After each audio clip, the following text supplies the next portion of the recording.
Malupit ito. Diretsuhan ito. E-explain ko sa inyo kung papaano pinakalat nitong tao na ito ang fake news. Kung papaano niya dinideceive ang mga tao. Kung papaano niya pinapakalat ang kasinungalingan. Iisa-isahin ko sa inyo ang lahat ng sinabi niya at patutunayan ko sa inyo, peke itong tao na ito.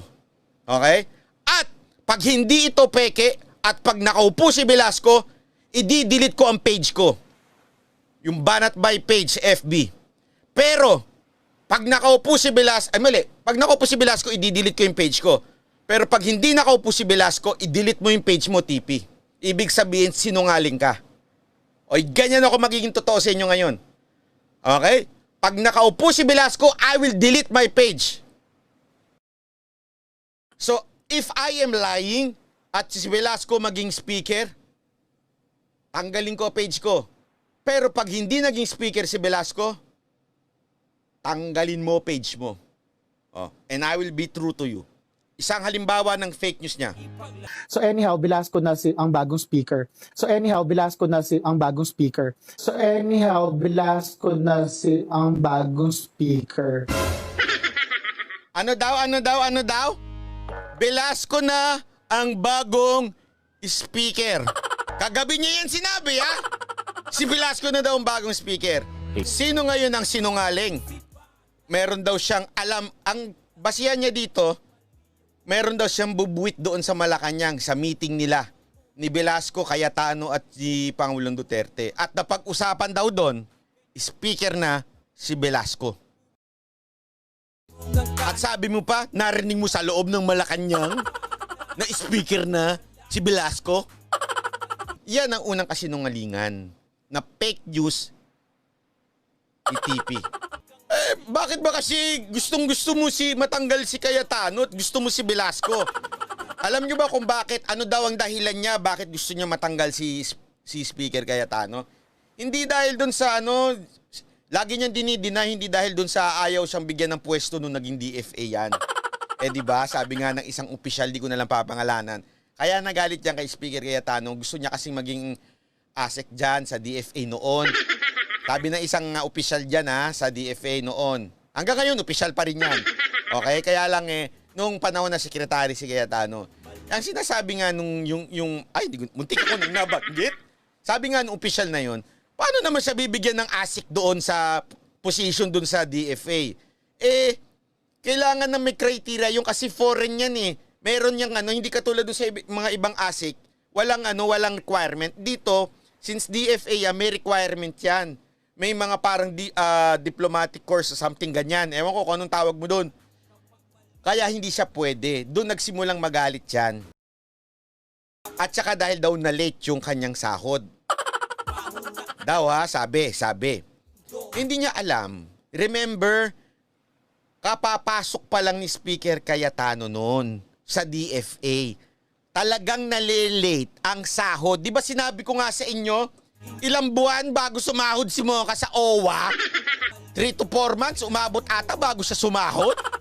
Ano na siya dyan Deputy Administrator na. Mataas na position niya.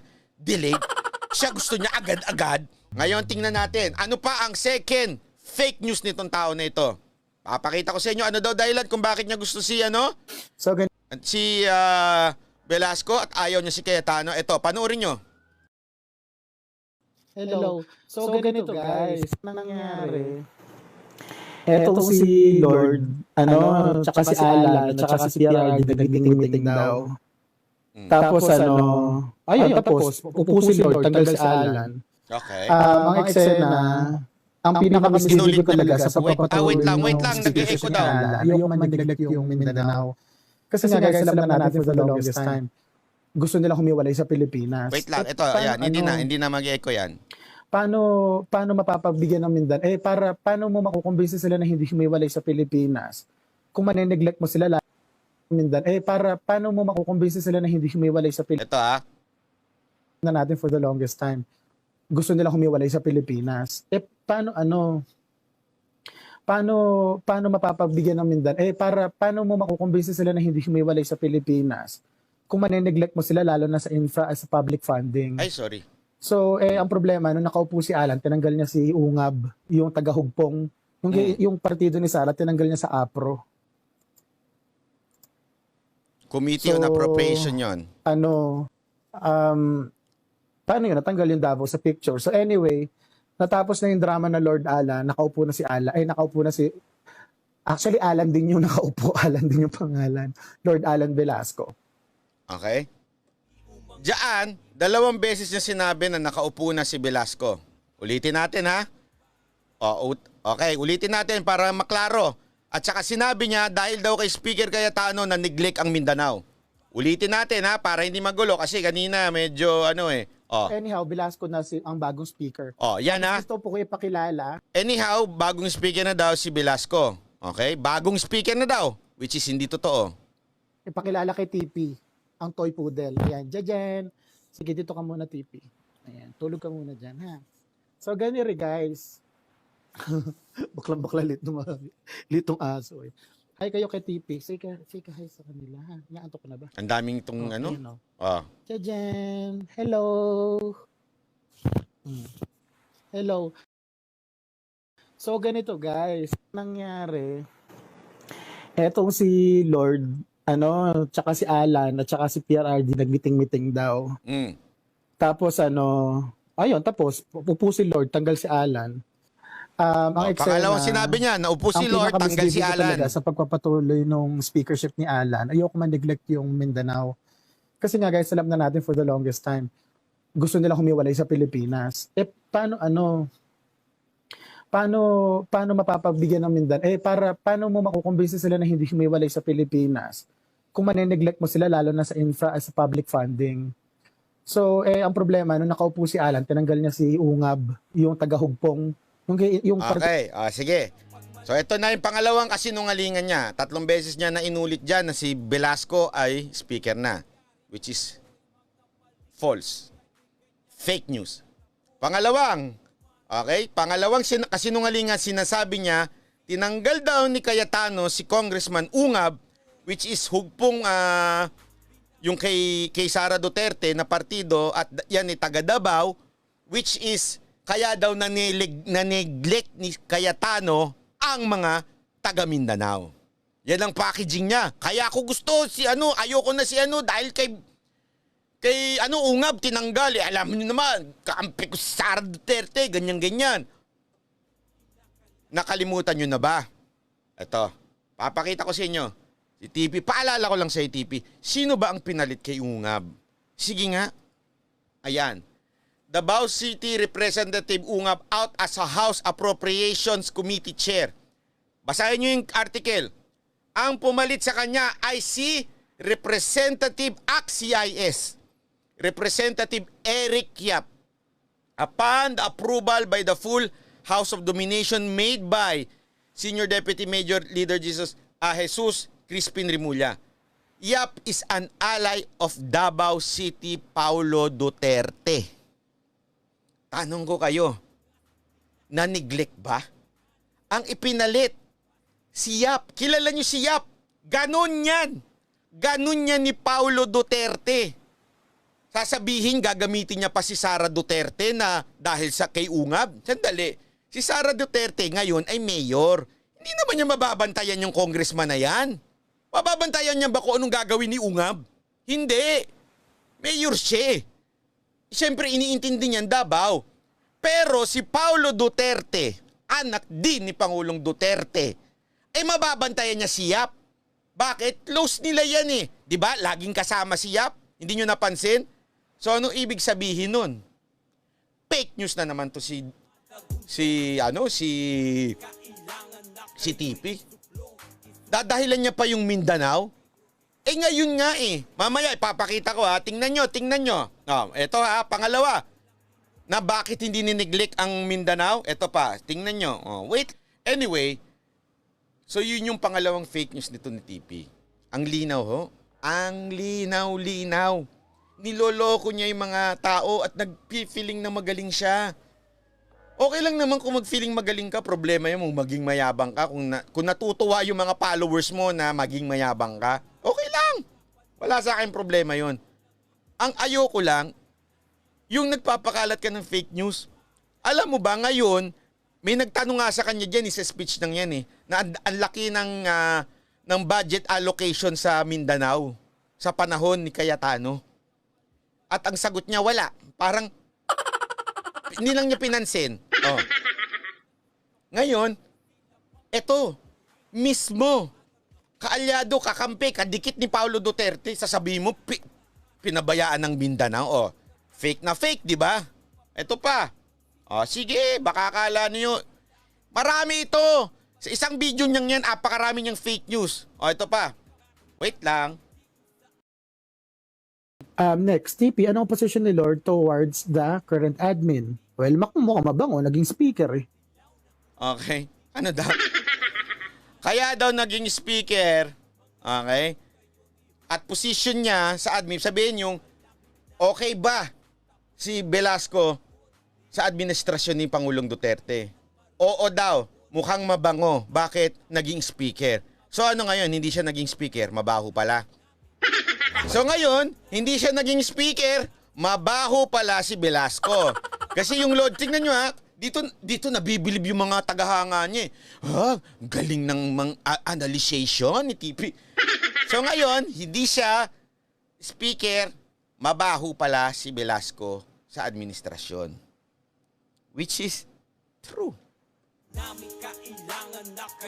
Eto, chismis. Eto, sasabihin ko sa inyo. Nung unang naglalaban si Speaker Cayetano at saka si Velasco, okay? Dapat uupo na si Velasco eh. Ayaw niyang pumayag na siya yung pangalawang sa hatian, gusto niya mauna siya kaysa kay Cayetano. Ayaw niyang pumayag. Alam niyo ba? Ito na lang ang sasabihin ko sa inyo. Tumawag ang isa sa pinakamalapit na tao ni Pangulong Duterte sa Congress bago magsona. 'Di ba? May alingas-ngas na papalitan si Cayetano bilang unang uupo. Naalala nyo, nagsalita pa nga si Pulong Duterte doon. Sabi niya, kung ganyan, ayoko na, ganyan. May tumawag din mula sa Malacanang. Ang sabi, alam nyo ko ano? Pag hindi si Cayetano ang umupo dyan, hindi susulpot sa sona ang ating Pangulo. Kaya, walang nagsabing hindi si Cayetano mauna. Kasi alam nyo kung sino madaming bilang nun? Hindi naman si Speaker Cayetano eh. Totoo maraming bilang, si Romualdez. Si Romualdez kasi Marcos yan eh. Talagang yung maraming bilang yan. Okay? Si Velasco konti lang naman bilang yan eh. Wala naman naniniwala dyan eh. Okay? Ang lagi lang palabas dyan, malakas siya pero walang naniniwala dyan. Kaya may nagtangkang, di ba, i-research nyo, i-google nyo, tinangka ni Velasco na mauna siya, maupo kaysa kay Cayetano. At sabi nitong aking source, tumawag mismo ang Malacanang. At sinabing, pag hindi niyo yan pinaupo si Cayetano, hindi pupunta ang Pangulo dyan. Sasabihin nyo, kwento-kwento mo lang yan, bali-balita mo lang yan, mali ka. Mismong sa bibig na ni TP sa bibig na mismo ni TP lumabas, mukhang mabango si Velasco, kaya makakaupo si Velasco bilang speaker. With that, the same logic, kaya nakaupo si Cayetano noon dahil mabango si Cayetano sa administrasyon at kaya hindi nakaupo si Velasco ngayon dahil mabaho siya sa administrasyon. Hindi sa akin ang galing yung logic na yan. It came from this guy. Guy nga ba ito o ano? O basta, it came from this person. Diba? So, kaya nga if you will just follow the logic of this guy, mabubuking nyo yung mga kasinungalingan niya eh. Kasi hindi consistent yung sinasabi niya. Bakit po hindi si Romualdez ang naging term sharer? Okay, ganito yan. Mamaya explain ko yan through the speech of Cayetano. Si Pangulong Duterte, speech ni Cayetano, si Pangulong Duterte, gusto niya speaker si Cayetano. Remember, pinangakuan niya, di ba, siyempre, team, ang tawag niya doon, kasama niya, Vice President niya si Cayetano, pinili niya si Cayetano bilang Vice President. Sa dami na nag-a-apply nun kahit nga si Trillanes, nag-a-apply, pinili niya si Cayetano. So nung natalo si Cayetano, sabi niya kay Cayetano, maging Senate President ka na lang. Unfortunately, hindi nanalong Senate President si Cayetano. Okay? Then, syempre, natapos na yung term niya. Ginawa siyang, hindi pala natapos, kalagitnaan ng term ni Speaker, that time, Senador Cayetano, kinuha siyang DFA Secretary ni Pangulong Duterte. Tapos, nung kumandidato sa congressman, yun na ang sinabi ni Pangulong Duterte sa kanya. Anong sinabi niya? Sinabi niya, ikaw na maging speaker. Sumingit lang to si Velasco. Ito pa ang dahilan niya. Okay? Pasok. TP, sabi kapag si Velasco nakaupo, baka raw madali yung pag-renew ng ABS-CBN, yung makakuha daw ng bago. Hindi po totoo yun. Ay, anyari dyan. Bakit magkakaroon ng ano connection? Nung binasa ko yung balita na magkakaprangkisa yung ABS-CBN, ang basis daw nila kasi papalitan daw yung head ng Committee on Legislative Franchises. Kasi di ba yun yung nagbibigay ng prangkisa. Ngayon, normal naman sa bawat pagpapalit ng House leadership yung pagpapalit ng mga committee head. Matic yun di ba? Automatic yun. So ngayon, so ganito ang nawiwirdohan lang kasi ako sa ganung atakihan. On one hand, let's just be fair. Kasi kako itong si Lord, ang meron pa lang, chismis na bibigyan niya ng prangkisa, yung ABS-CBN. Okay. Hindi pa si Cayetano, inattempt niya na bigyan talaga ng prangkisa ang ABS-CBN. Hindi ba? Hindi ba't nung naipit yung kanilang 25-year franchise application, ang ginawa ni Cayetano, tinry niyang bigyan ng 5-month franchise ang ABS-CBN, yung hanggang October daw. So, on one hand, may isang Lord na may chismis na baka bigyan ng prangkisa yung ABS-CBN. Tapos itong si Cayetano, inattempt na talaga niyang bigyan ng prangkisa ang ABS-CBN. Alam mo yun, pagpilian niyo yung dalawang options. Okay. Ganito daw. So sinasabi niya naman ngayon, hindi daw posible. Okay? Hindi daw posible na ABS-CBN bumalik. Bakit? Di ba? Pinaliwanag na nga natin. Sa dami-dami naman ng ipapalit doon sa kung saan may nag-head para sa franchise ng mga media, ang ipinalit pa artista ng ABS-CBN. Sa dami isipin mo yun, number 1. Pangalawa, bakit si Atienza na siyang vocal, very vocal, dyan sa ABS-CBN niya na nagtatanggol sa kanya? Kay Velasco. Isipin nyo na lang, wag na nga sa akin manggaling, common sense na lang Una, sa dami naman ng ipapalit, yung artista pa ng ABS-CBN, ang nagtatanggol pa, isa pang taga-pro ABS-CBN. Bakit? O sige, alamin natin. Sandali. Di ba si Cayetano nga ang nagbigay ng ng probationary ko, black na yung payangin niya di ba? Siya nga nagbigay niyang temporary na yan sa ABS-CBN O, tingnan natin, bakit ba binigyan ng temporary ang ABS-CBN at hindi 5 months Okay? Well, unang-una, Ted, di ba? Maraming importante at maraming urgent. Ngayon, kung hindi divisive yung urgent or importante, walang problema. Kasi pwede naman tayo mag-multitask So, pero katulad nung sa issue ng ABS-CBN, talagang karamihan ng membro gusto mag-weigh in dyan, whether for or anti. So, natigil yung aming sesyon nung Marso sa matibay na usapan na hindi mag-off the air ang ABS-CBN. And I was sincere then, and I'm sincere now, nung sinabi kong sama ako sa inyo mag-rally kung you will be taken off the air kasi mali. Kaya lang, yung nagsinungaling sa amin ng NTC and then ang Solgen po ay sumulat at tinakot ang NTC na hindi naman namin alam at that time. So we're forced now to do this. And so far naman, I have the cooperation of most members of Congress na bigyan muna ng pantawid ang ABS during these times of crisis. And then at the right time, which we're targeting August, tapusin yung mga hearings. Ang inyo pong gustong ibigay sa ABS-CBN ay 6 na buwan muna na provisional franchise. Ayan So, una-una, mali sinabi nito ni Pa, 5. Sabi niya 5 months. 6 na buwan, okay?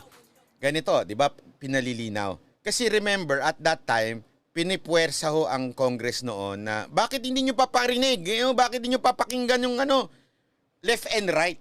Left and right may batikos. Oh, ano nyo na, pakinggan na ABS-CBN. Oh, dito naman sa kabila. Remember, Congress and Speaker Cayetano is not the Speaker Cayetano of the DDS only. Speaker Cayetano is a Speaker of Congress for entire country. So he should be listening both sides. So, sabi nga nila, sa pressure na pinipressure sila ng mga tao na bigyan.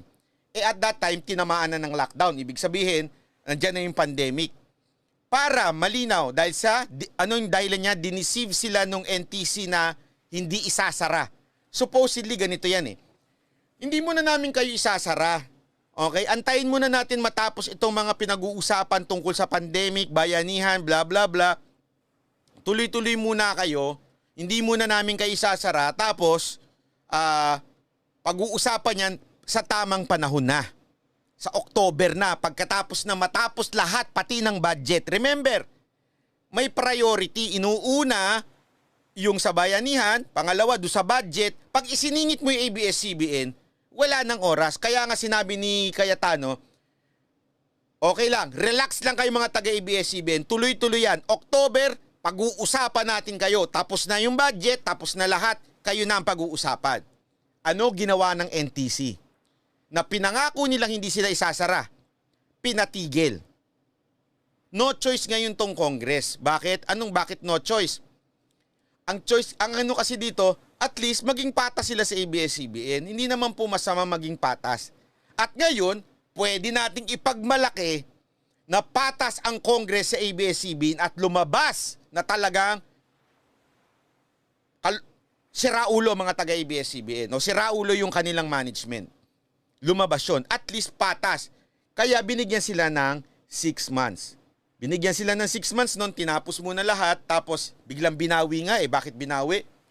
Kasi gusto niyo talagang tapusin. O sige, pakinggan natin lahat. Siguro nag-usap-usap na yung sila Marcoleta, sila Defensor, nag-usap-usap na sila. Siguro sabi nila kay Speaker, ready na kami. Sige, eto na. Na-research na namin. Salamat pala kay Jungle Whitey. Na-research na namin yung mga kalokohan ng ABS-CBN. Ready na kami.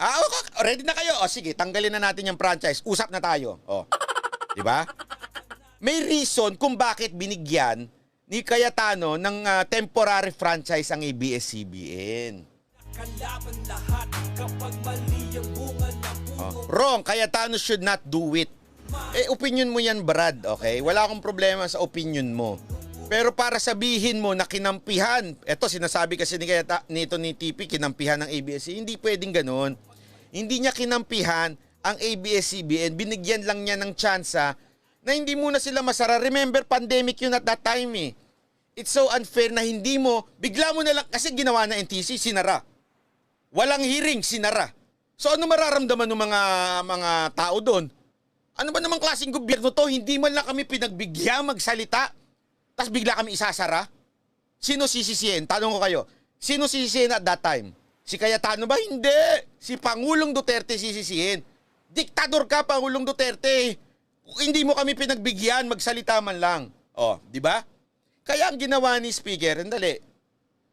Sabi ng mga congressman, kailangan kayong bigyan ng pagkakataon. O sige, bigyan kayo ng pagkakataon. O, kaya lang, pinressure sila. O sige, ayaw nyo. O ito, mag-hearing tayo. Pinakita ngayon na talagang tulonggi sila. Ngayon, tanungin ko kayo, sino sisi? Hindi naman sinisisi ang Pangulo. Sinisi ngayon. Ito ang lagi nga sinasabi, pinatay na mga congressman ang ABS-CBN. Pero lumabas ang katotohanan. Lumabas na nanloloko sila sa tax. Lumabas na may lahi palang Amerikano itong siraulong na to. Lumabas na walang, ang daming lumabas. O, di ba? Ay nako. Wag ko kasi kayo maniniwala sa ano eh. Ito pa. Wait lang. Okay. Ito. Ayan. Ito. Pakingganin kita. Ito. Isa pang dahilan daw. Bakit hindi makakabalik ang ABS-CBN? Ito pa dahilan niya. Next, TP, bago na speaker franchise ng ABS ma-open ba? Hindi ko nakikita ma-open ang franchise. Kasi bukod ron guys, bigyan mo man ng prangkisa. Ngayon let's assume lang for the sake of argument na by some slim chance, really slim chance, next to nil chance, na mabigyan ng prangkisa sa ABS-CBN. Nasaan na yung mga artista nila? Naglayasan na. Dahil lang naglayasan ng iilang artista, hindi nabibigyan ng ABS-CBN ng franchise. Yun ang dahilan niya, kaya imposible daw nabigyan ni Velasco ang prangkisang ABS-CBN. Ang babaw, ano? Kung naniniwala kayo, ay, wala kasi nag-alisan ng artista nila eh. Ilan lang naman na nag-alisan? Lahat ba nag-alisan? Andiyan pa rin yung mga highest paid eh, yung sila Vice Ganda, di naman umalis, di naman lumipat sa ibang network yan eh. Oh, kahit may sa digital check ngayon, pero nandiyan pa rin siya, may showtime pa eh, di ba? Oh, sila Angel Locsin, ang dami pa, sila Katniel, nandiyan pa rin naman ah. So para mo sabihin na yan ang dahilan kaya hindi nabigyan ng franchise ang hindi pwedeng, hindi posibleng bigyan ng franchise ang ABS-CBN uli kay Velasco, napakababa mo, Brad. Ang baba mo mag-isip. Ano pa? Oh, ito pa. Oh, sige. Ito. Wait a minute, ha. Ito. Oh, pasok. Ito.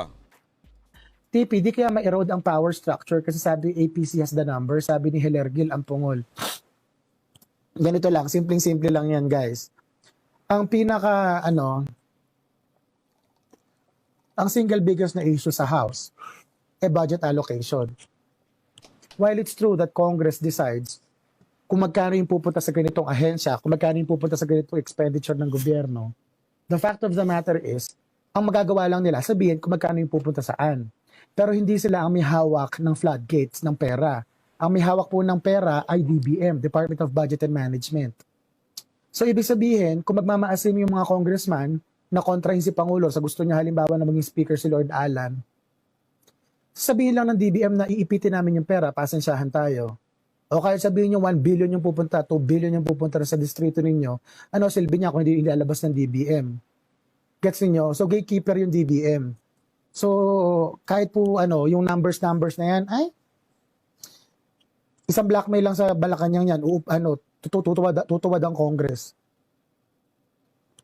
Eh di malamang, kung ako si Lord, hindi ko alam kung ano yung ginawa na ni Lord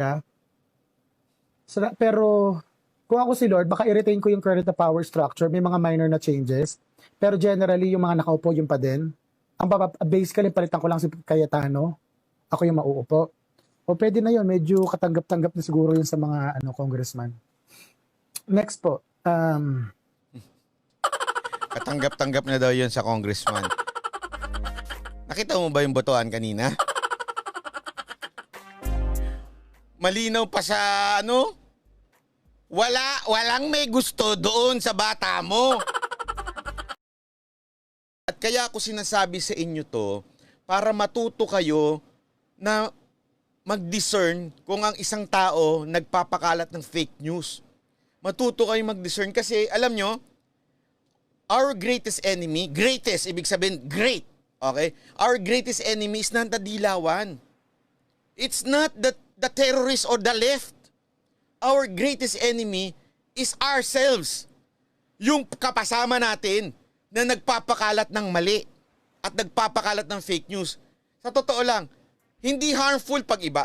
Bigyan ko kayo ng halimbawa. Sa pamilya nyo, wala namang problema kung i-chismis ka ng kapitbahay mo. Sabihin niya sa'yo, ikaw magnanakaw ka. Alam mo namang hindi ka magnanakaw. O kaya sabihin sa'yo ng kapitbahay mo, mangangalunya ka. Adulterer ka. Kung hindi naman totoo. Kasi sabi niya, araw-araw, iba-iba sa'yo. Nagdadrive sa'yo. Alam mo namang grab yun. O, di ba? Hindi ka affected doon. Pero, kung ang nagsabi niyan, kapatid mo, affected ka dyan for sure. Bakit? Kasama mo kapatid mo yan Kaya ka affected. Ganon din yan sa politika.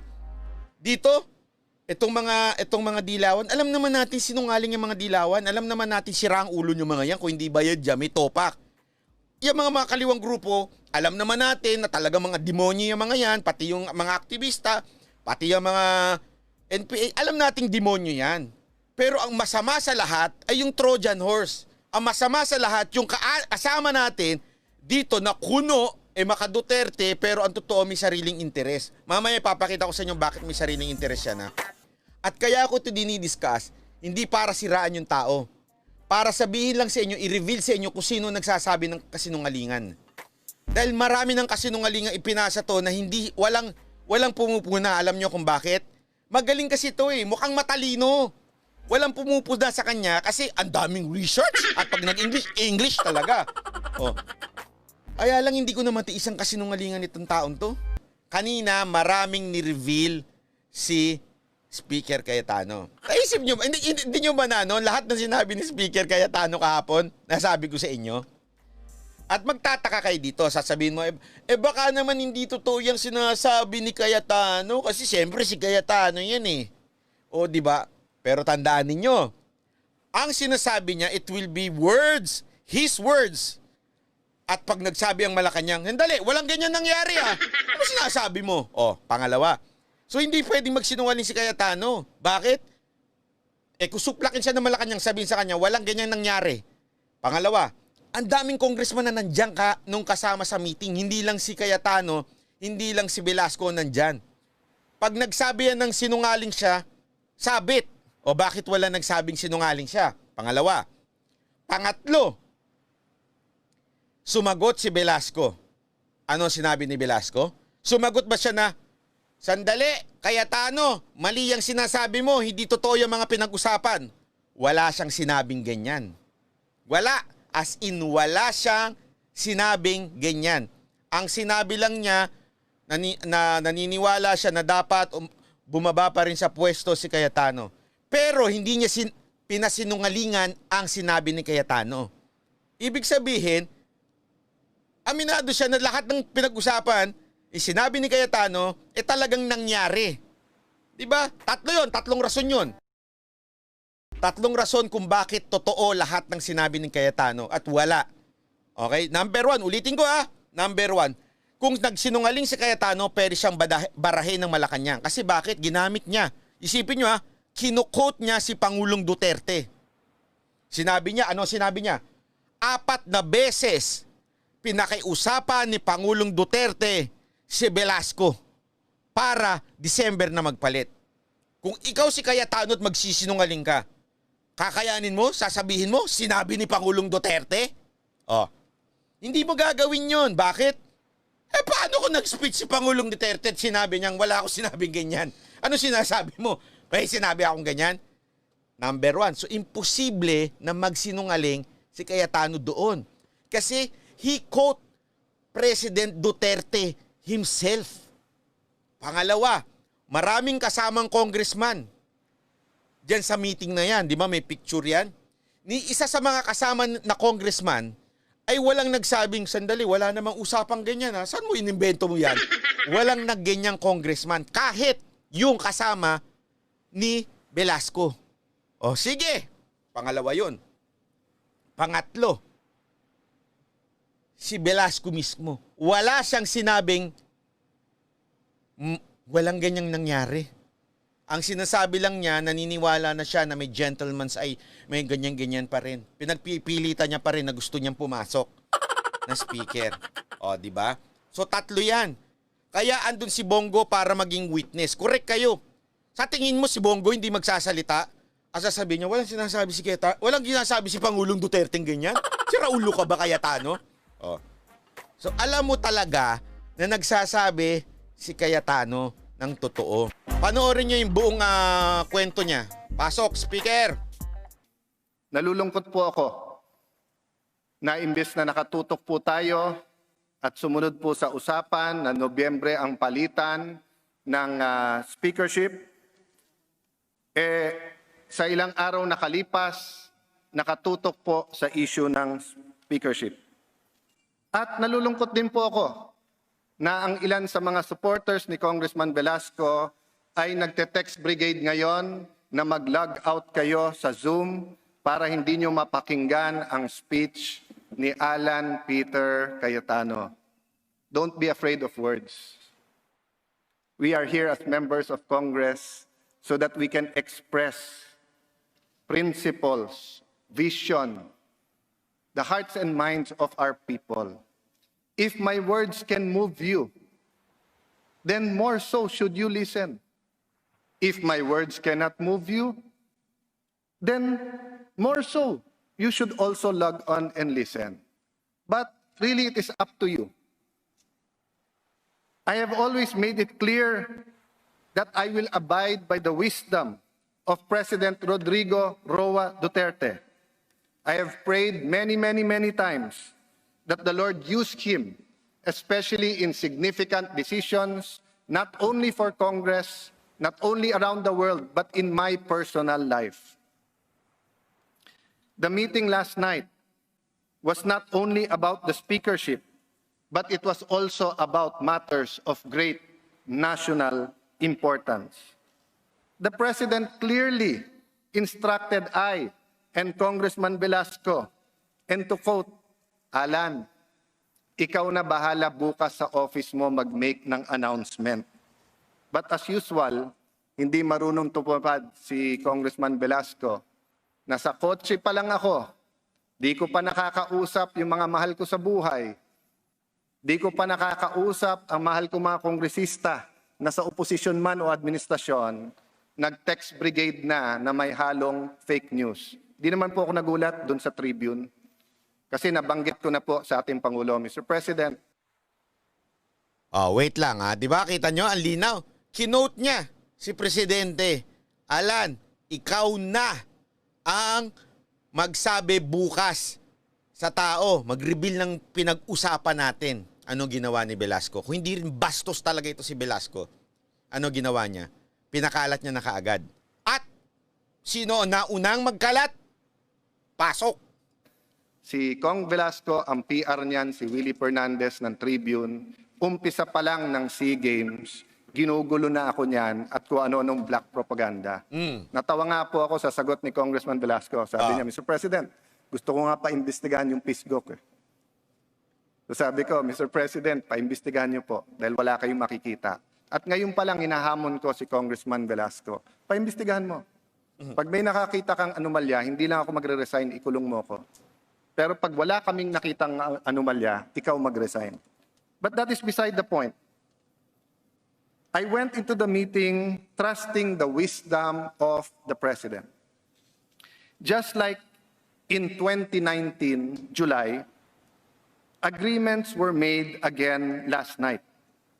And just like in previous instances, they were immediately broken by Congressman Velasco. Part of the agreement made last night with President was that more than the speakership, the budget must be the primary concern of the members of Congress, especially in 2021, because we are in a crossroads. Gutom ang ating mga kababayan. Takot ang iba nating kababayan. Yung iba stranded, locally stranded or stranded around the world. They need our help. They need our voices. But more of that, they need the programs and the money to back up those programs. The budget must not be delayed as it will affect the government's entire recovery program. If there is one budget in the last 50 years that is very important, it is this. Every budget affects not only the next year but years to come. But this budget will be a budget that will put us in a crossroad. It will determine whether we will go over a cliff or if we will recover and start climbing up that mountain where we were and even better before COVID-19.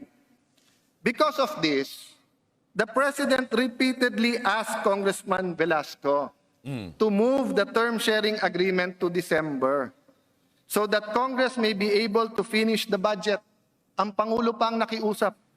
The President asked this not to give me a few months as Speaker, but because it was for the good of the country. Hindi para kay Alan to. Dahil sa budget ito. But this appeal to Congressman Velasco was rejected many times despite the reasonings given. Let me go into the details. Total, lumabas na yung mga fake news at total, hindi lang naman 10 o 16 ang membro ng Congress na nandung kagabi. Lahat kayo dito, membro ng Congress. You deserve to know what happened, not only with the group, but in our private meeting. Let me go into the details.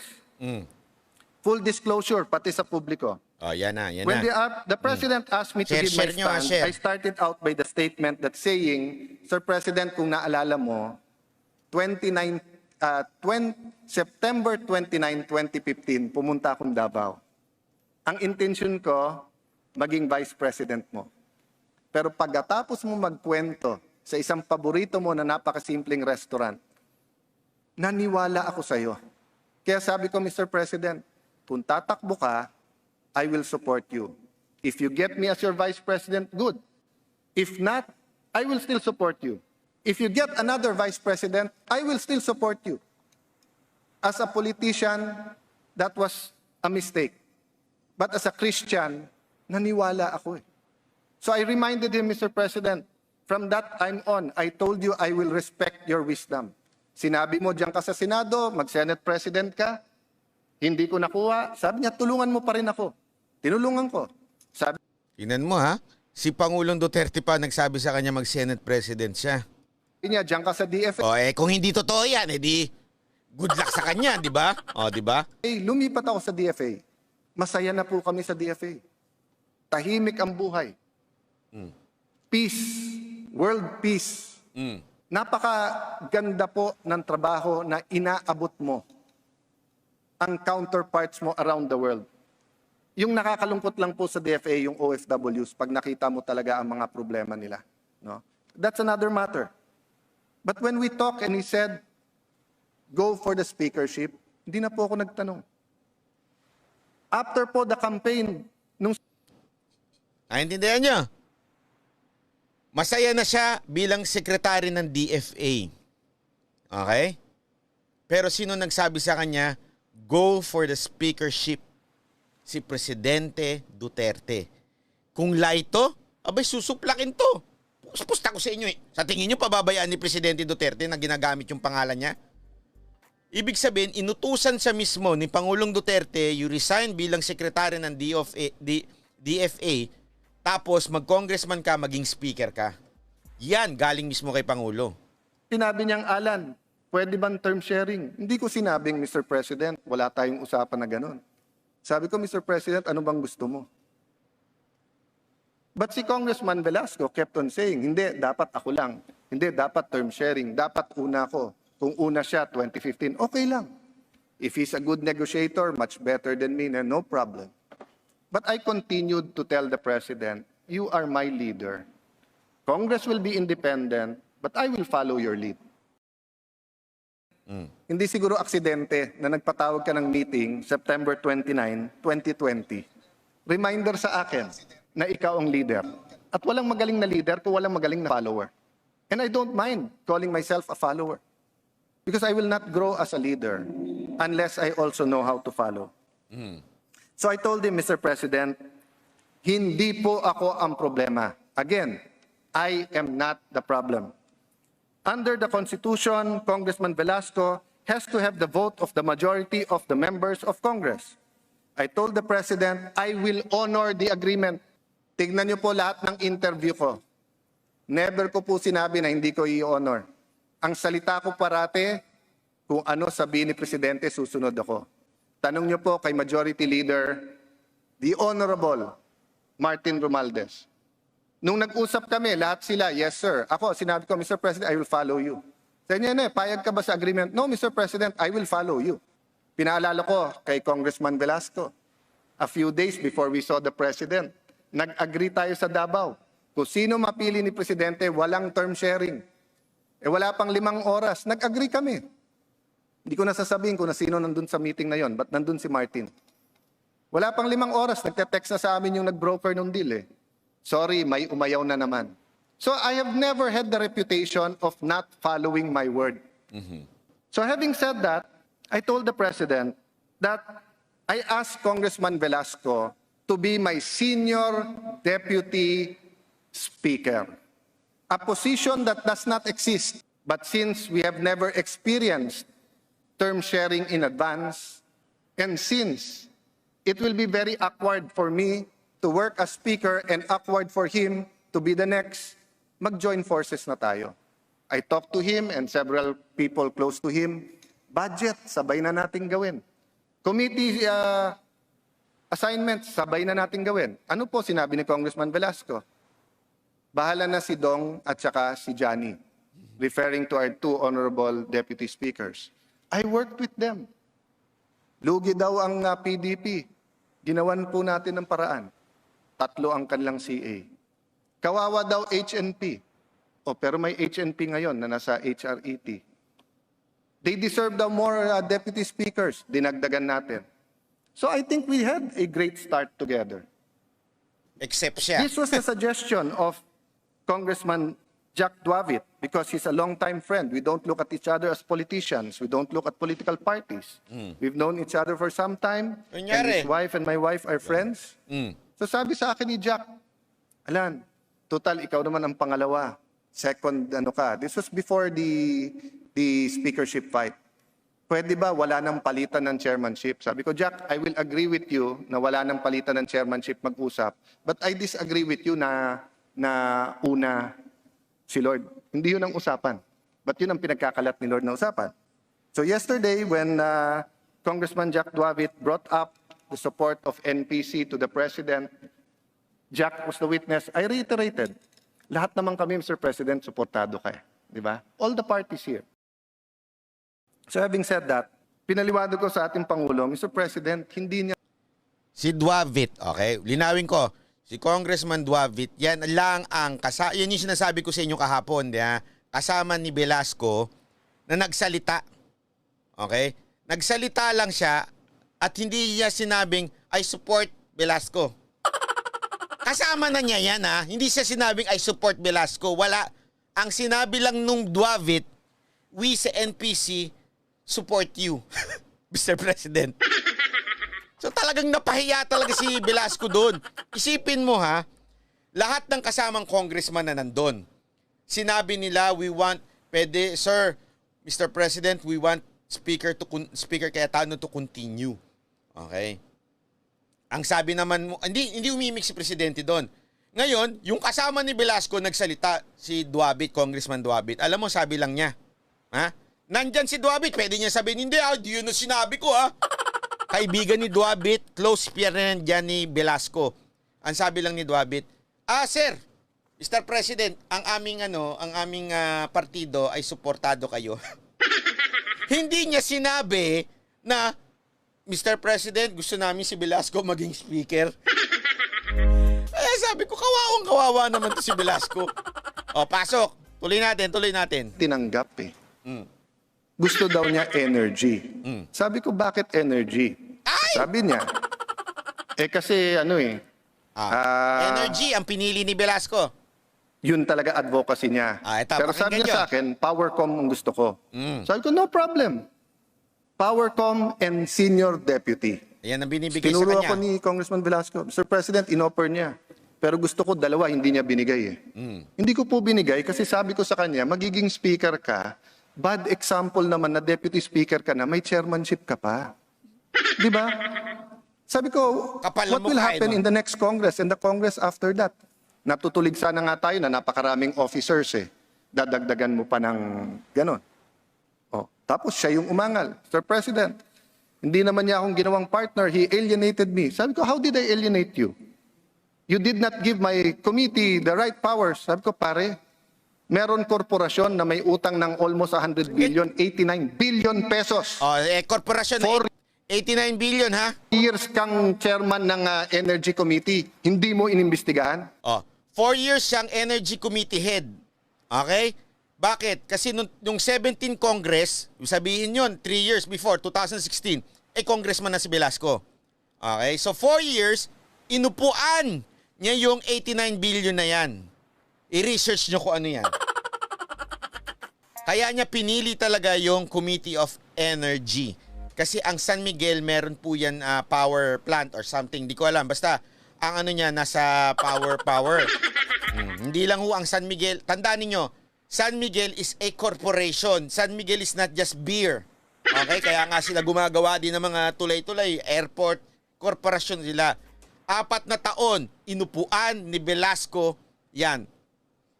tingnan nyo hindi, ulitin ko hindi tinutulan ni Velasco ito. Naintindihan nyo? Kung sana nagsisinungaling si Cayetano, sana sinagot kagad ni Velasco to. Sinungaling ka, inayupa ka. Hindi, wala siya sinabing ganun. Okay, pasok, tuloy-tuloy tuloy. Tapos sabi niya, Mr. President, nasa korte na yon.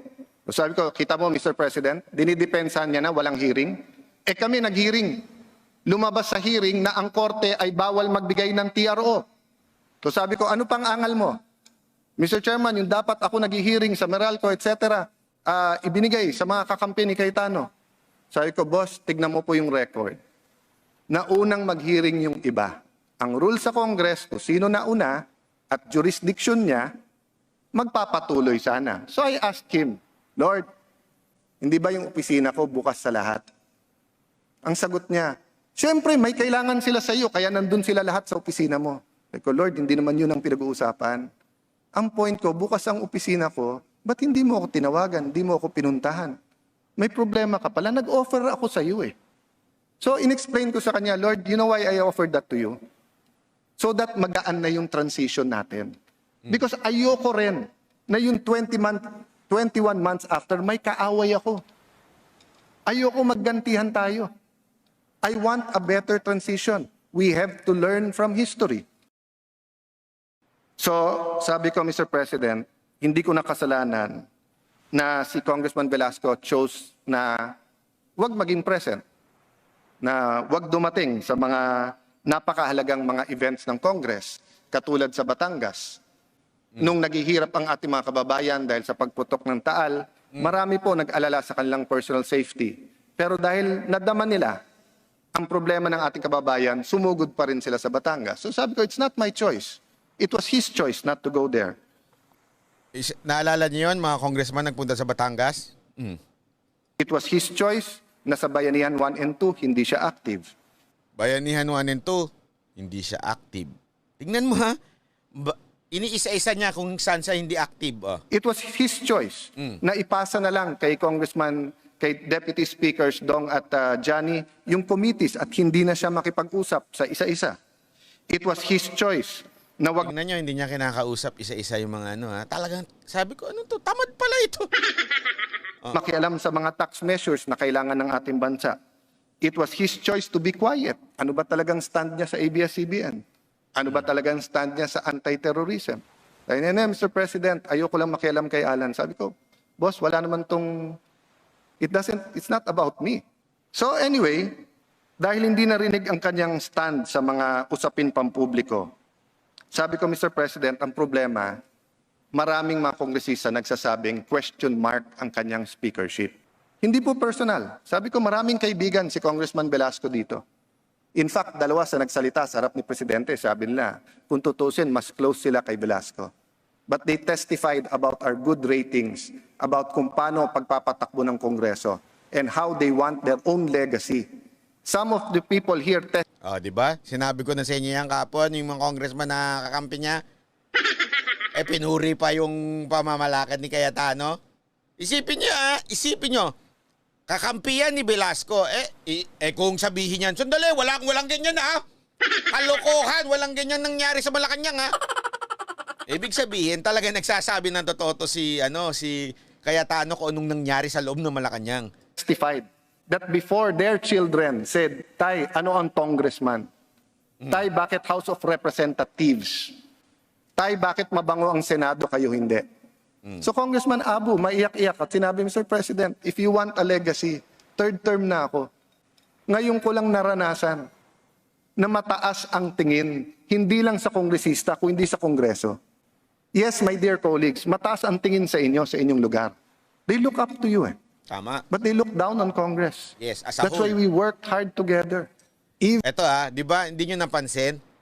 Tayo, bumoboto tayo ng mga congressman. Okay? Binoboto natin yung mga hinayupak nating congressman. Pero ang tingin natin sa Congress noon, mga buhaya yan. Di ba? Ngayon, nakita natin, ang ganda ng Congress di ba? Kayo na lang magsabi kung hindi totoo yung sinasabi ko. Ganyan ang tingin. Sino lang nagsasabi ngayong buhaya ang Congress? Mga taga-ABS-CBN. Di ba? Mga taga-ABS-CBN, mga followers nila kasi napirwisyo sila Pero ngayon, gumanda ang imahe. Kaya nga ito si Congressman Abu, mangiyak-ngiyak during na nagsasalita siya sa harap ni Presidente. Sinasabi niya, third term niya na. Ngayon lang niya nakita at naramdaman na maganda ang Congress at maganda ang reaksyon ng tao. Even with the cabinet. We did not demand respect from this cabinet. Di natin inipit, sinigawan, etc. We showed them respect. And in return, most of them, if not all, also gave us respect. So after hearing all of that, I told the President, Mr. President, hindi ako nag-criticize lang. Sinasabi ko to because meron akong solusyon. Sir President, you asked us to finish the budget sa December. You asked me to continue. So sabi ko, Congressman Velasco, di ko matawag na Lord eh. Just because of the word Lord eh, no? But Alan din, o Alan or Velasco. Sabi ko, Kong, ganito na lang, work with me. Ako nang bahala. 3 months, ligawan mo, win the hearts and mind of people. Di, ikaw nga Alan, wala kang ang supporter no. Mr. President, walang supporter yan. Ako may numero. Sabi ko, pare, sandali lang ha. Mas may numero sa iyo si Martin. Pero hindi yun ang pinag-uusapan. Ang pinag-usapan, kahit papano, kay kalabang ko, kakampi ko, I won their hearts. I mean, I was very honored that Mikey Arroyo was there. He has all the reason to say it's time to kick out Cayetano. But he just wanted the President to know, maganda takbo ng Kongreso. Walang personalan. So I told Congressman Velasco, pare, let's work it out. Babantayan tayo ni Presidente. Let's have a good budget. Pag turnover, wala ka ng problema. Sabi niya, sir, titirahin lang ako niyan, sisirain. Walang matitira sa credibility ko kung December pa. Sabi ko, Kong, ako nang bahala. Sa lahat ng tumitira sa'yo, kausapin natin. Kausapin natin, let's put our foot down. Na hindi pwedeng unparliamentary or whatever. Pero kausapin mo rin mga tao mo. Diba? Tingnan mo, ilang beses nang kinudita si Cayetano nito ni Velasco, and yet inalok niya, tulungan kita. Mula ngayon, tapusin lang natin budget December, 3 months, tutulungan kita na you win the hearts of the congressman para ikaw talaga maganda. Ibig sabihin, alam mo yun, kasi meron mo kasing ganitong kasabihan sa Christian, di ba, na pag ikaw sinampal sa kaliwa, ibigay mo yung kanan. O, ganun ang ginagawa ni Cayetano ngayon. Ilang beses na siyang kinukuditan nitong Velasco nito, and yet sinabi niya, Kong Lord Alan Velasco, tulungan kita na maipanalo mo yung puso, makuha mo yung puso at damdamin ng ibang congressman. Tumanggi pa, ang yabang pa. May manang-mana doon sa vlogger niya. Oo. Mr. President, pagdating naman ng budget, ang nanggugulo, panay tao niya. O, tapos sabi ko, Mr. President, bakit nanggugulo? Atat na makapwesto yung iba eh. Sabi niya, Mr. President, hindi totoo yun. O sige, Congressman Velasco, kung hindi totoo yun, di ba promise mo sa akin, wala nang palitan? Tahimik. O, kita mo, Mr. President, hindi makasagot. Sabi niya, Mr. President, never ko sinabing tatanggal ako. So sabi ko, okay, right now and here, can you promise to the President, wala kang tatanggalin? Yes, sir. O, yan ha. Isipin nyo ha, arap-arapan. Wala kang tatanggalin ha. O. Wala po akong tatanggalin. Okay. Maya-maya, sabi, Mr. President, paano ho si Sid Ungab? Taga Davao ho siya. Sabi ko, Mr. President, ayan na naman ho. Balak niya palitan yung mga nasa APRO. Sabi niya, Mr. President, maraming magaling sa appropriations. Sabi ko, yes, Mr. President. Kaya nga marami kaming vice chairman eh. Pero kung papalitan niya, after the second reading, sabay ka, magkakagulo tayo. Tingin mo ba ganyan kasimple? So atras na naman siya. Tapos sabi ko, Sir President, hindi po biro yung budget ngayon dahil may FLR at may issue po ito. At yung sinabi niya kanina na ipasa natin ang budget as is NEP. Let me make it clear, ha? The President is not asking us to be a rubber stamp. It is Congressman Velasco who's asking or was telling the President, we will be a rubber stamp. Kung ano daw yung NEP, yun daw ang ipapasa eh. Tanong niyo sa mga kasama. Lahat kasi na sinabi niya nasa kodigo. Nagbasa siya sa cellphone. Di ba? Hindi niya alam na itatanong ko yung budget. Wala. So, eto di ba? Tinan mo, ang galing din ito eh. Panoorin niyo, di ba sinabi ko sa inyo kahapon, lahat lang ng sinasabi ni Velasco nasa cellphone. May coach. May nagtuturo lang sa kanya. So, naisip nito ni Cayetano, matanong nga tungkol sa budget. Ang budget po, malupit po yan. Hindi ho yan basta-basta. Bakit ho? Tandaan ninyo, dalawa ho ang legislative branch natin. Sabihin, dalawang Senado at Kamara. Hindi pa pwedeng palusutin mo lang dito sa Kamara at dito sa Senado, magbumuka kayong tanga. Ano to? Ano ginawa ng Kamara dito? Basta mo lang pinalusot. So tinanong ngayon siya. Ang sagot kayo ni Velasco, basta papasa natin yan, papasa natin yan. So ginawa lang sinasabi nga yung stamp lang itong gagawin ni Velasco. Kasi nga wala hong alam si Velasco pagdating sa mga budget. Nung tinatanong siya, tinitest ni Cayetano sa harapan ni Pangulong Duterte ito si Velasco, walang maisagot. Nagbabasa. Sus, ginuog yun. Sa cellphone niya, kaya sagot niya, Mr. President, kung kaya ni Cayetano yung budget, kaya ko rin yan. But don't worry, kung ano nasa NEP, yan ang ipapasa ko. Never in the history of the Philippines napasa yung nasa NEP kasi may Senado tayo. And simula nung aking pagiging speaker, ang sabi ko sa inyo, Senado lang ba marunong magtingin ng national priorities? Yun yung sinasabi, di ba? Ang pangit nun, gusto niya ipasa lang. Hindi, kaya ko yan! Kaya ko yan! Mas pareho lang kami ni Cayetano, kaya namin yan. Basta pasado yan, sigurado walang mababago. Na parang sip-sip di ba? Mr. President, sure ako, walang mababago. Sa gusto ninyo kasi yung budget, galing niya sa DBM, sa executive branch. Walang mababago dyan. Akong blaha ako dyan. Pahiya tuloy siya. Kasi sip-sip niya, hindi niya alam na hindi pwedeng ganun. Kasi sisilipin nyo na Senado. O, di ba? Kasi sip-sip mo Ang bira. Pasok! Hindi ba pwedeng maglagay din tayo ng national priorities? Kaya yung problema sa bigas last Congress at marami pang ibang mga issues sa agrikultura, sa industriya, inilagay na natin. At nung tinignan ni Senator Lacson, sabi niya, walang pork, di ba? Yung wala silang siningit, ang sinama nila institutional, okay yan. Di ba? So, Gets ninyo? Kasi pag nasilip yan na may mali, lalabas na itong mga congressman na ito, merong pinapasok, mahigpit. Ito naman di ba alam natin kontrabida ito si Lacson. Pero kudos din sa kanya dahil si Lacson, nung based sa aking na-research dyan, hindi talagang tumatanggap yan ng pork mula noon. Yung wala talaga yan. Kaya yan yung pinaka niya, malinis yan pagdating sa pork di ba? Buti, vegetarian siguro ito si Lacson. So ibig sabihin, talagang inaaral ng Kamara ngayon, yung budget, sinisigurado na pasok sa banga. Pambira to si Velasco sa sobrang kasipsip. Hindi, kaya ko rin yan. Pasado yan sa akin. Hindi yun ang gustong marinig ni Pangulong Duterte. Pasado yan, pasado. Pambira ito si Velasco. I told the President, Sir President, parang minamaliit niya yung budget. Sabi niya, tumingin siya kay Lord. December na. Tanong ni Lord. So bigla tuloy sabi ni Presidente, siguro naisip ni Presidente, tanga nito, walang kaalam-alam sa budget. December ka na lang, Lord Velasco. Sir, anong petsa? Sabi ko, boss, let me explain. When we made the 1521, at sabi ko, nandyan si Senator Bongo. Very, very clear yung usapan. I have 2 budgets na ipapasa and magba-birthday ako na ako speaker. Sabi niya birthday ko rin Sabi ko, pare, 50th birthday ko, sentimental lang sa akin. Sabi niya, babaw mo naman. Sabi ko, mababaw talaga ako. Babaw talaga ako kasi sentimental. Sino ba naman nagpi-50 years old sa atin na hindi sentimental?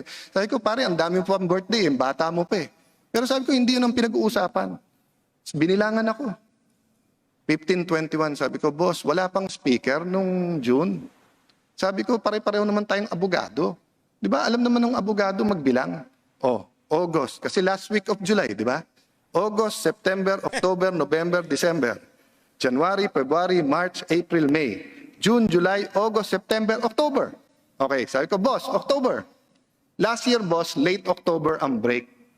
Kaya kung walang COVID, na-deliver yung budget ng July, tapos na kami sa House ng August, bibigay namin ng September sa Senate, October tapos kami. Yun po ang plano, boss. Nasundan nyo? Hindi lang pala mahilig sa kodiko ito, parang si Lenny. Pati sa pagbibilang, hindi marunong. Sus, ginoog yun Kasalanan ko ba ho na August sinubmit ng DBM? Kasalanan ba ng DBM? Hindi. Hindi rin naman alam ng DBM na meron COVID We had to reconfigure the whole budget. Sabi ni Lord, hindi, Alan, 1521, sabi ko pare, equity ka ng equity, 14.5 and 20.5. Pero sabi ko, Lord, hindi naman natin pinag-uusapan peche.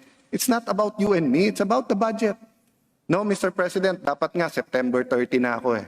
So, mga pang-apat na beses na tinanong ni Presidente siya kung payag ng December, no extension daw. At sabi niya, Mr. President, salita mo to, baka walang maniwala sa iyo kapag hindi mo in-enforce. Sabi ko, boss, hindi ako problema. Utusan mo ko. Kung gusto mo, boss, utusan mo ko mag-resign, hindi lang sa House, hindi lang sa Speaker. Utusan mo ko mag-resign sa House of Representatives. Kaya ko naman tumulong sa mga kababayan ko, kay congressman ako hindi. Di ba? I'm blessed with a wife who takes care of both districts and with a brother who takes care of the whole city. I'm blessed with many congressmen dito na kung mawalan ako ng pondo, makapagpalimos sa inyo para makatulong lang sa aking bayan. Patero says no funds. But through the goodness of many, nadideliveran namin. So sabi ni Presidente, hindi Alan, yung date. So sabi ko, boss, ikaw mag-decide dahil budget ang pinag-uusapan. Sunod-sunod sinabi ni Congressman Velasco, hindi. So Speaker, pag hindi October 14, hindi na sunod. Kung hindi October 14, hindi na sunod. Sabi ko, Lord, balik tayo sa budget. Anong gusto mong gawin ko? Ipasa ko yung budget na may mga problema. Hindi, kaya mo yan eh. Hindi, Lord, hindi mo naintindihan yung problema eh. Pakisabi kay Presidente, anong problema sa budget ngayon? Di siya makasagot. Di niya makasagot na COVID ngayon, pero bumaba pa imbis na tumaas ang budget ng health. Di siya makasagot na ang PhilHealth may 200 billion na reserve pero humingi ng 70 billion for primary health care. Di siya makasagot na nag-uusap kami ni Sec Duque na Sec, ani ng 70 billion sa PhilHealth kung wala naman primary health centers. Yung halimbawa na binigay ko, Sec, inabot ko na pangit pa yung PGH. PGH has always have incredible doctors, nurses, and medical staff. Ever since yan. Diba? Tayo dito, in our generation, ever since, tinitingala ang PGH. But it's not until they repaired, gave new buildings, bought MRI, etc. Nung araw, magpapa-injection ka, dala mo yung vial, dala mo injection, alcohol at saka bulak, dala mo pa eh. Ito, kinikwento niya, inisa-isa niya, yung sinasabi niya sa harapan ni Pangulong Duterte, na sandali, hindi mo naintindihan yung budget eh. Bakit ganito yung budget? Bakit sa DOH bumaba? Bakit yung ganito? Hindi makasagot si Velasco. Sabi ko, Sec, kung noong panahon na yon na medyo bulok pa yung facilities ng PGH, may PhilHealth ka. Ano silbi ng PhilHealth? Babayaran niya pang appendicitis, babayaran mo naman muna yung alcohol at saka yung anesthesia. Wala rin. Sabi ni Sec, tama ka dyan, Alan.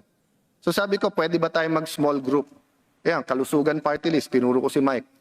Pwede bang pag-usapan nyo, pati ng chairman ng health, ano yung tamang pondo?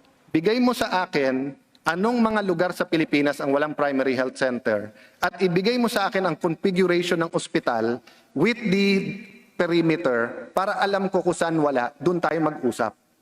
So sabi sa akin, so Speaker, hindi na tayo, kung sinong medyo malakas dyan, kalat natin yung pondo. Ay ko, kaya hindi tayo maasenso eh. Wala tayong criteria sa paggagawa niya. Eh siyempre sir, napre-pressure din kami. Hindi, kaya nga ako na mismo ang tumatayo dito eh.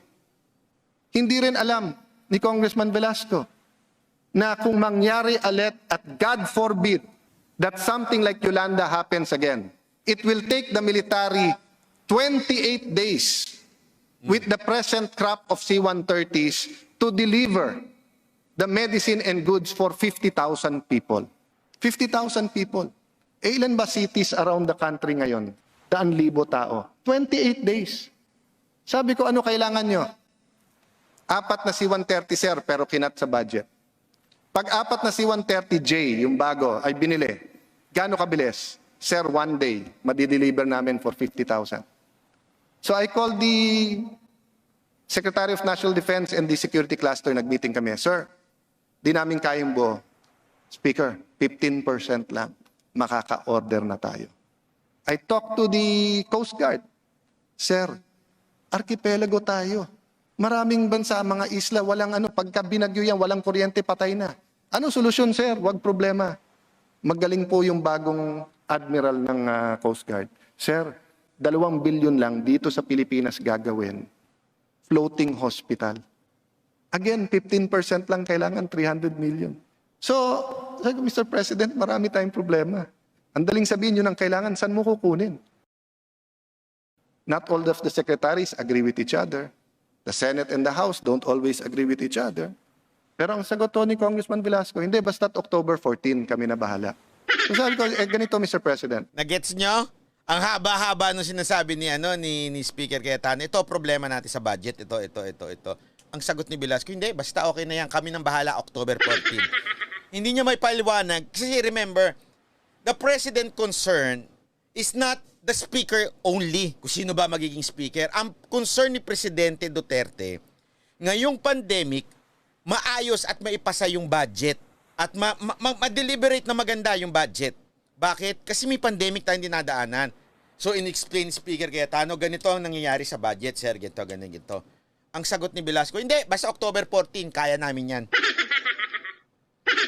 Pambihirang buhay yan, oo.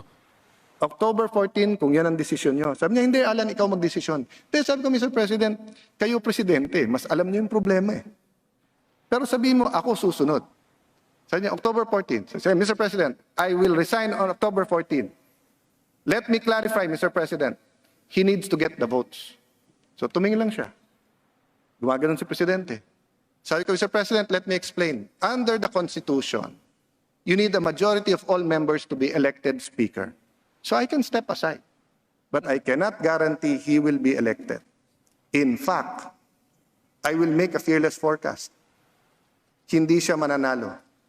Or, if I step aside, mananalo siya, after 1 week, makukudita siya. Bakit? Maraming popular sa Kongreso. Uso yan, yung kudita-kudita sa Kongreso. Ilang beses na nangyari yan. Nako! Sabi ko, Lord, sorry ha, COVID eh. Nagtago ka eh. Di ko alam kung nasa aircon kang hotel o kung nasaan ka eh. Kami nasa distrito namin. Kami nandito. Nakailang budget hearing kami dito. Paglabas, malalaman namin, buong opisina nung ka-budget namin, nagka-COVID. Takbo kami, hiwalay sa pamilya, magpapa-swab na naman. Yung ilong ko, hindi naman ganito katangos dati. Pero sa daming beses na swab. So, I told him, Lord, I'm not talking about as your opponent ganyan. You tell the president bakit ka absent. Hindi makasagot. Sabi ko, Lord, I'll tell you the truth. Once you're speaker, you're up there. Walang pwedeng makita in your personal life, in your public life. You know, hindi pwede because babaksak yung institution. So let me just ask you, are you ready? Kasi if you're ready, you have to give up a lot of things. Kanya, kaya ko yun. Sabi ko, sige, Mr. President, kaya. Sabi niya, so okay na. Kinamayan kami. Nahiya nga ako pag ganun ni Presidente kasi bawal ang kamayan. Ginanon niya. Tapos sabi niya, bilib ako sa'yo. Sabi ko, Mr. President, paano ito? Sabi niya, Sabi ni Presidente, bilib daw siya. tumingin kay Lord, tumingin sa akin. Si Alan na mag-a-announce sa opisina niya bukas para maganda. Okay, alinaw doon ha. Sinabi ni Presidente, bilib ako sa'yo. Sinabi niya yung kay Speaker Cayetano. Siyempre, siguro pinaliwanag ko ano nangyayari sa budget. Etong si isang nga. Ay, wala sa kodi ko yun. Wala yan sa kodi ko. Pambira talaga ito si Velasco. Katawa-tawa eh. Clown eh. Oh, tapos sabi niya ni Presidente, ikaw mag-a-announce ha. Ang linaw na sinabi niya, ikaw mag-a-announce. And ang bala ko, i-focus kayo ng 15 minutes para hindi naman kayo masyak. Nasa kotse pa lang kami. Kung ano-ano na eh. Di ba? Kayong mga may Viber group sa mga committee nyo, the President has spoken, eto na, congratulations Lord, etc. Wait. Nakita ko kasi yung Viber group na yan eh. Huwag kayo maingay. Basta nakita ko yan. Okay? Meron talagang Viber group yung mga congressman na yan. Okay? Isipin nyo ha, sinabi ni Cayetano ngayon, kinukote niya sa Viber group, di ba? Kagabi pa lang, sinabi na kagad ni Velasco. Isipin nyo kung merong taga-Viber doon sinabing, wala namang ganyan. Walang ganyan nangyari, Cayetano. Di ba? Pwedeng sabihin. Pero ibig sabihin, talagang nagko-quote si Cayetano ng totoo kasi pwedeng pumalag lahat ng tao na nandun sa Viber group eh. Ako sabi ko sa inyo.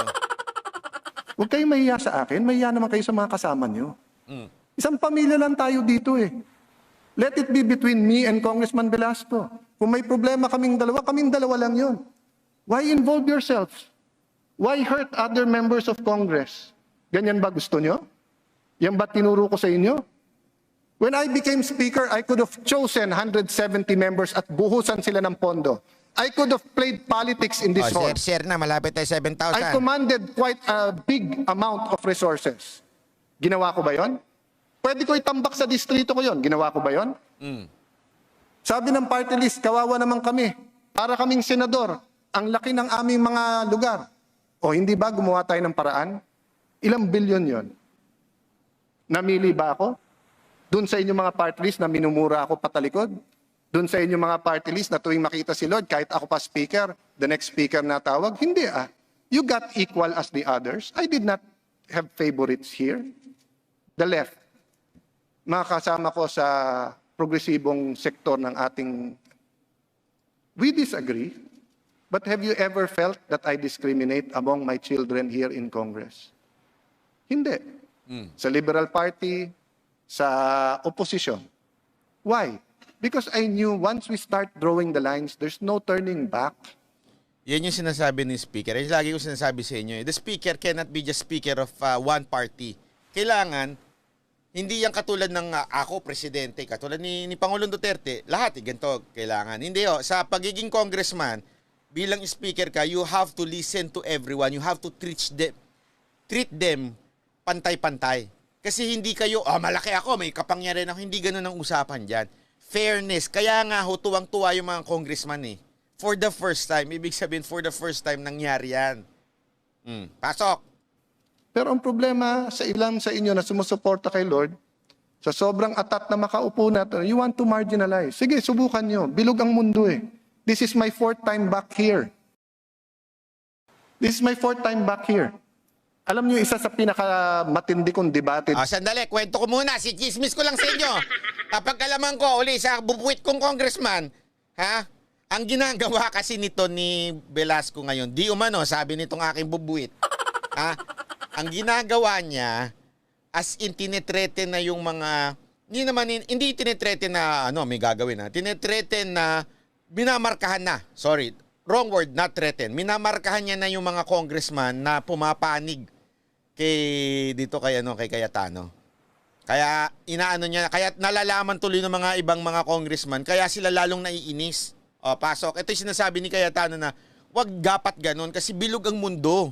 Dito sa Kongreso, kay Louie Villafuerte. Kay Louie Villafuerte. Alam ko marami sa inyo ang pinakamatinding yung debate dito kay El Rey Villafuerte. Pero hindi po si El Rey, kay Louie. As soon as I became senator, at that time in-ethics committee ako, pinapatanggal ako sa Kongreso. He called me, Senador. Sabi ko, Tito Louie, Alan lang, para naman tayong hindi iba. Hindi, may local bill lang ako baka namang pwede. Tito Louie, ba't tumawag ka pa? Padala mo lang dito, ipapasa ko yun. Diba? I turned my other cheek. Why? Di naman parati ikaw nasa ibabaw, minsan nasa ilalim ka. So kung nagka-debate tayo dito na medyo masama, so what? Kung this time around, ang naging chairman si Mike, ang naging deputy speaker si Dan, does that mean ba in next Congress mag-aaway tayo? Pwede kong palitan kalahati ng deputy speakers na hindi nagtotoo sa akin o 1/3, di ba? But I didn't. I gave them equal. Because nga, I want this to be a working Congress that people can respect. At yan ang pakiusap ko sa inyo, sa supporters ni Congressman Velasco. If and when he takes over. Diba? Be magnanimous. Reach out. There's more than enough. Our job is to take care of the nation.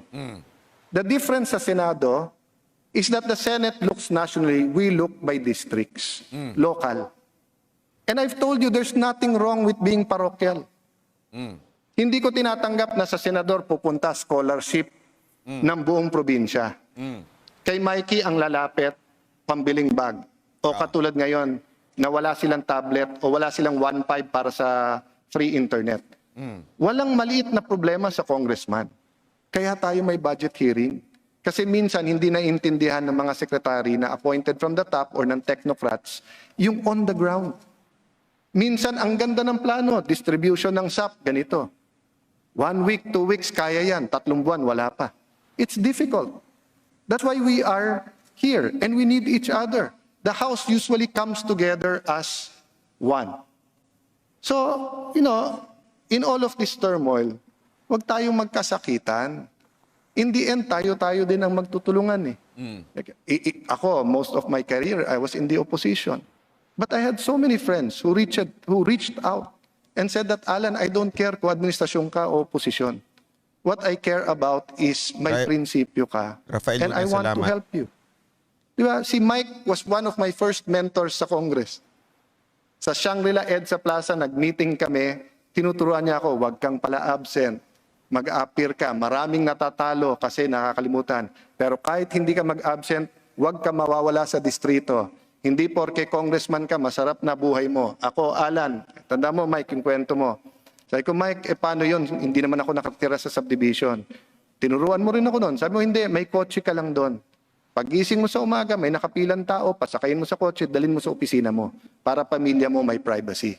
Kasi siya Quezon City, congressman. So doon na sa bahay nakapila. Ako wala naman sa subdivision. I learned a lot from my colleagues. And I try to give that back to some of you. I don't want to leave Congress nor the speakership na may masama ang loob sa akin. So that's why I try to suck it in. Ang problema, some people think that kindness is weakness. Yeah. We are not weak. The House leadership is not weak. The House of Representatives is not weak. The Duterte administration is not weak. But the true test of power is how you use it. It's not having it. Kung meron akong tangke dito, paputukin ko dito, I'm more powerful or I'm stupid. So mga kasama, I tried to give Congressman Velasco isang rota papunta sa speakership na makakagaan. Pero sagot niya parate, sinisiraan lang siya at basically parang he cannot work with us. So, pinaliwanag namin ng Pangulo na walang may akalain ng COVID. In-explain ko na original na pag-uusap yung hanggang October, yung kwento ko sa inyong kanina about the budget, no? So sa puntong Grabe yung kapal ni, ni Velasco. Talagang si Pangulong Duterte pa nakikiusap sa kanya. Kasi sa bagay, alam nyo, isipin nyo to bakit ganon? Pangulo si Duterte, bakit? Bakit? Kailangan niya makiusap, ganito. Hindi kasi remember this, equal power ho yan. Okay? Speakership is equal power din ho yan sa Pangulo. Legislative yan eh. So yung sabihin, yung power ng legislative, kasing kaya, pansinin nyo kung ganon halimbawa, kung ganon ka-powerful ang presidente, di sana yung mga na buti na lang din, yung mga makakaliwang sekretary ni presidente noon na-approve. Hindi. Bakit? Kasi may power talaga ang Congress na hindi pwedeng lagpasan ng Pangulo. So yun tinatawag na co-equal power yan. Kaya lang nakakahiya naman, hindi ka ba nahihiya, Velasco? Talagang si Pangulong Duterte pa nakikiusap sa'yo? ito, nakiusap si Presidente, Lord, pumayag ka na ng December. Sabi ni Congressman Velasco, anong petsa sa December? Nung sinabi, hindi pa rin pumayag. So fast forward ko na. So let me ask you, members of Congress, because this is not only about speakership. Payag ba kayo na ipasa natin ang NEP as is? Kasi kung payag kayo, nandiyan ang majority leader, nakikinig kayo sa Zoom, let's make the motion. We move to approve on second reading the NEP as. That's the proposal of your new speaker. Because he does not need my help.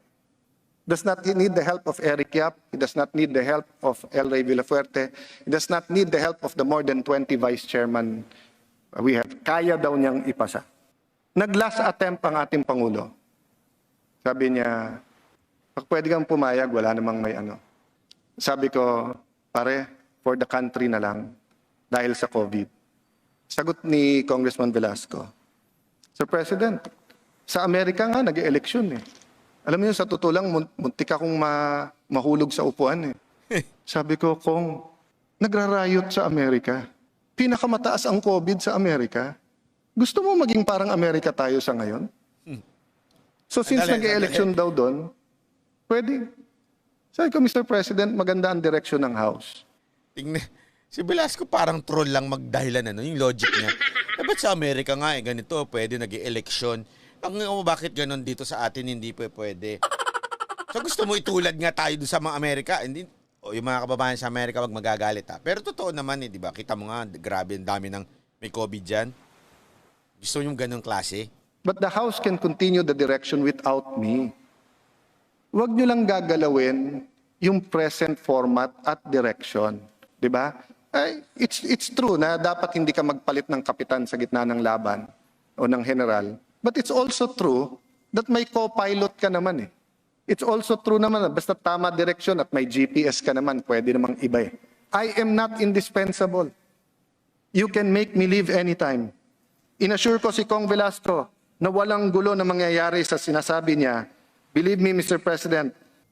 Kasi ang sabi ni Kong Velasco, Mr. President, yung sinasabi ni Alan, Congressman will revolt against you. That's not true. Susunod sa iyo mga congressman. Tinignan ko siya. I'll be honest with you, isip-isip ko.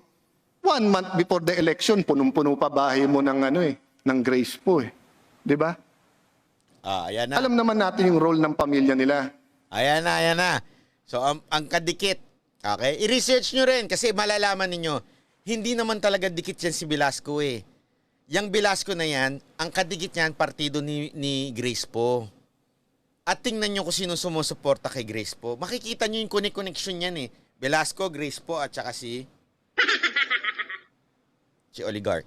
Sa kaso ni Grace po. Tapos, sasabihan mo ako na magre-revolt against Duterte dahil sa akin? Yun na sa isip ko. Pero syempre, out of the respect, hindi ko na sinabi. Ang sabi ko, Sir President, wala pong nagsasabing magre-revolt laban sa inyo mga kongresista. Mahal ka ng mga kongresista, alam nila yung nangyayari. Ang sinasabi ko po, kung yung susundin natin yung sinasabi ni Velasco, they will revolt against him. And by the time that they revolt against him, it's too late dahil nagkaletse-letse na ang budget natin. Kaya sabi ko, Lord, kasi hindi mangyayari. Sabi ko, Lord, nandyan si Mikey, oh. Tingin mo ba si Speaker Bebot Alvarez? Tingin mo ba si Speaker GMA gusto magkaganon? Kung unicameral tayo, baka nag-focus, nagkausap, may Senado, may media, may Malacanang, o nabito. Na-reenacted budget tayo. Gusto mo bang mangyari yan? Hindi, Mr. President, kaya ko yan. O sige, di kaya mo. So, I will finish by this, no? More than 3 or 4 times pinakiusapan ng ating Pangulo si Congressman Velasco na sa December na ang palitan, alang-alang sa bansa, alang-alang sa budget. I saw the pain in the President's heart. I saw the burden on his shoulders. Wala na lang ako masagot kung hindi. Mr. President, utusan mo na lang ako para wala nang problema. Every time that I say, Mr. President, tell me when I'll resign, si Velasco pa rin tumitingin eh. December. Panay, no. Tapos sabi, September 30. Sabi ko, bukas, boss. Bukas, today. Today daw kami papalit. Sabi ni Velasco yan, ha? October 14 daw. Sabi ko, ano bang problema ng October 14 at November 15? Break. So, binalikan niya ako, ano ba problema? Sabi ko, that's the time nakakausapin namin ng Senate at saka ang DBM para magkaroon tayo ng budget na acceptable to all. Because in the next 10 days, hindi na kaya to.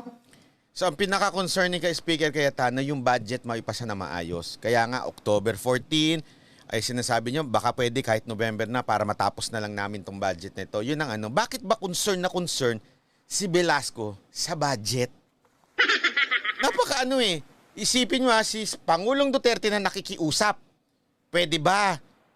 Ayaw niya. Talagang lumalaban ito si Velasco. Ang bigat na nung pinag-uusapan, tapos ginulo nyo na eh. Diba? Dinideny niya. So, last na naging usapan namin, ako mag-a-announce dito, I was going to do it via Facebook, dyan sa opisina ko, but napilitan ako magsalita dito kasi nga, inunahan tayo. I don't want a vote, I don't want, di ba, meaning, kung a majority wants Congressman Velasco, take over, di ba? Pwede naman ako sumunod, pwede rin ako mag-resign, iba pumalit sa akin. Sinasabi ko lang kay Presidente, ayoko magkahiyaan sa floor. Because it happens. It happens po. That's why sa Senado, nung pinakita na sa akin na may numero, quiet na lang ako. But I continued supporting the President. Dito po, when the group of President, former President, and then Speaker GMA had the list, nagkagulo pa, di ba? Nainis pa si Presidente nung SONA because ayaw pang i-accept nung kabilang side. I don't want that to happen to us. Diba? We are mature men and women here in Congress. We can show each other. Alan, ayaw na nila sa'yo. O di, I will love less people, but I will still like them. Diba? So, today, before I finish, I'd like to tell you, the speakership in this time of COVID is not about power. Anin mo power ngayon, namamatay ang mga tao. Anin mo ang power ngayon kung hindi mo mabalik ang ekonomiya at kabuhayan. It's also not about economics. Walang pwedeng mag-solo ng budget. Pwedeng chap-chapin, pwedeng may gawin. Pero it's about equity and about thinking of who needs it most all around the country. This situation at yung ginawa ng grupo ni Congressman Velasco kagabi makes it impossible for me to finish the budget in time to help the country really recover. Magkakagulo lang kung hanggang October 14, tapos ganyan ang mangyayari. No? I hope to be able to see the President personally to also explain to him. Congressman Velasco told the President that he is ready. Then I think the best time for him to prove it is now. Gusto mo ng September 30? Sige. If our colleagues want you today, ikaw na. Let him show that he can pass the budget on time. But more than that, let him show that it will be a great budget. A budget that all of us will be proud of. I've worked hard to make this Congress a Congress that I, our colleagues, our families can be proud of. I will not be a party to letting the President down. So I am offering my resignation here and now to you, my dear colleagues.